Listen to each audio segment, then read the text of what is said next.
Hi, welcome to this episode with me, James Walters. This is part 6 of our mini-series on conscious buying decisions. Last time we covered step 2 to eat for a balanced diet and the climate, which was growing your own for a healthy diet.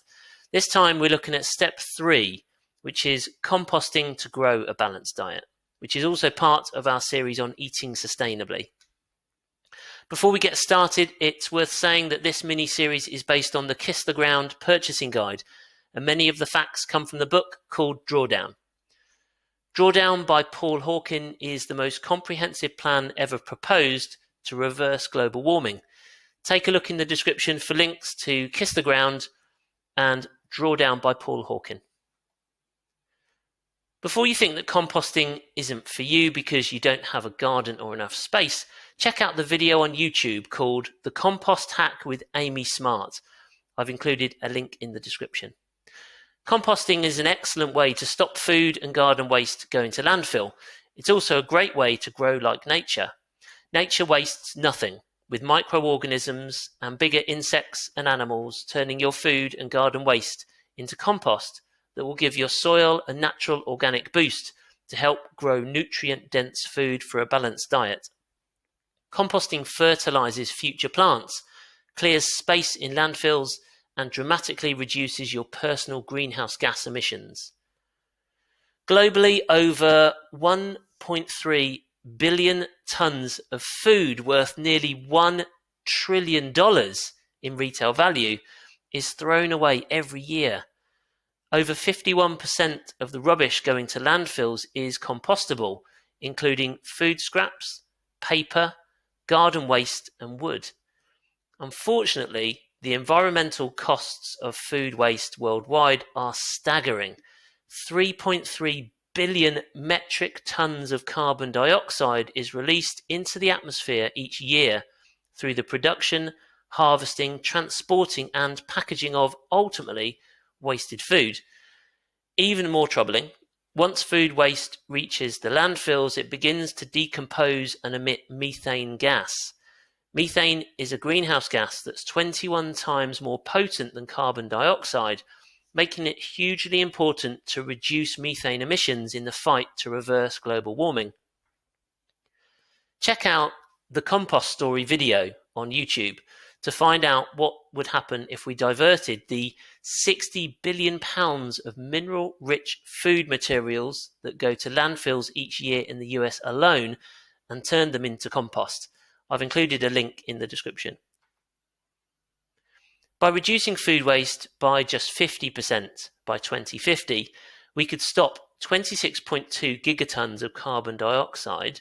So that means 26.2 billion or 26,200,000,000 tons of carbon dioxide from entering the atmosphere. Less land is cleared for farming, keeping an additional 44.4 gigatons of carbon in the ground. The best solution is only to buy food that you'll use. However, that's not always possible, and you'll always be left with some food scraps, such as vegetable peel or coffee grounds. You can consider saving your vegetable peelings, etc., to make soup, composting your food, eggshells, bones, and kitchen waste. I compost dry waste at the allotment, including eggshells, bones, and waste from the vacuum cleaner, and mix it with grass clippings and other garden waste. When I have eggshells and bones, I put them in the bottom of the oven when I'm cooking something else, then leave them in the turned off but warm oven for a total of 3 hours so they go brittle and can be easily crushed. For wet food waste that we can't reuse, I have a wormery from Worm City that creates compost called vermicompost. I've included a link to the Wormery 100 in the description.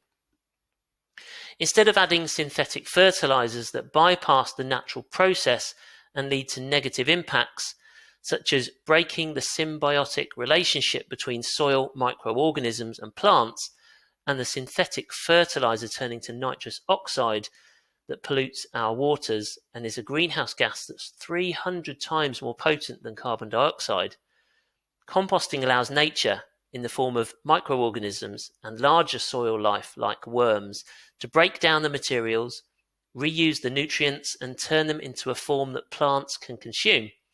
You can compost food, paper, garden trimmings, wood, and other materials to reduce your carbon footprint and help to regenerate healthy soil to grow food for a balanced diet. Layer browns, such as dead leaves, twigs, and paper, with greens, like grass clippings, food scraps, and coffee grounds, in a compost pile or bin to cycle nutrients back into the earth, ready to be consumed by plants, then people and animals.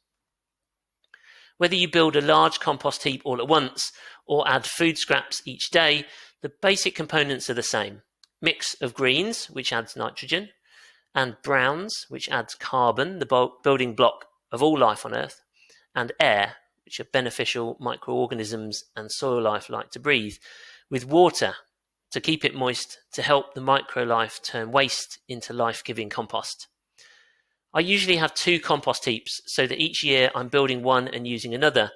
That said, after 3 to 4 months, the bottom of your compost heap should be ready to use.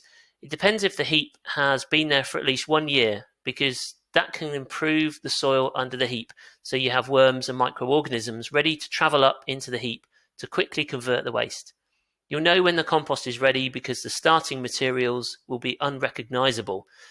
They will have turned into a dark chocolate brown colour and will smell like a forest floor after rain. Nice. Thanks, nature. If you can't make compost at home, check if you can buy it from your local refuse site and buy it from a local garden centre or shop. As your soil improves, you'll use less water and you won't need fertilisers or pesticides. If you're growing food, it'll taste better, be more nutritious, and be hyper-local. That's it for this piece, looking at composting to help you grow food for a balanced diet. Next time, we'll look at choosing meat and dairy that's regenerating land. Making conscious buying decisions is an important part of growing, eating, and living sustainably. The Nafford Junction Sustainability Roadmap is about what each of us can do in our day-to-day lives. It's about creating a new lifestyle where it's natural to do everything we can to reduce our consumption and waste and live in a way that considers others. This sustainability roadmap won't fix everything. We need governments and businesses to do that. However, changing government policies and business practices can be influenced by our actions. This roadmap is about doing things where we have the power, things that can encourage and eventually force governments and businesses to change. We can do something now and be a part of hitting the next milestone in the climate crisis, which is to halve global emissions by 2030. Here's what you can do. Use this mini-series to help you buy products that help people and planet.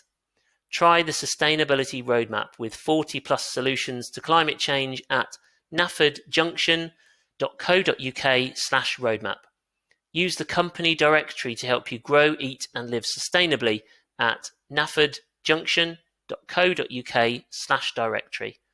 Be inspired. Know that we can reverse climate change if we do something about it. Talk to your friends and colleagues. Share this with others. Links to everything I mentioned, as well as sources used to create this piece, can be found in the description or in the article titled Composting to Grow a Balanced Diet at naffordjunction.co.uk/blog. Keep listening to this episode for more ways that you can help stop climate change. Where next? There's so much inspiring information to give you ideas of how to help climate change by growing, eating and living sustainably. You can go to naffordjunction.co.uk, read our articles, subscribe to our podcast, sign up to our free email newsletter, join the #VoteWithOurMoney campaign, work through the Sustainability Roadmap, find companies to help you grow, eat and live sustainably. Follow Nafford Junction on Twitter, Facebook, Instagram and YouTube. Help us inspire others. If you're passionate about helping climate change, please consider supporting Nafford Junction. You can become a patron to give regular contributions. Buy me a coffee to make a one-off contribution. Create for us and publish thought-provoking content. Become an inspiring leader and advertise with us. Go to naffordjunction.co.uk/support. This was produced by me, James Walters, as a personal project to help stop climate change by inspiring others to grow, eat, and live sustainably.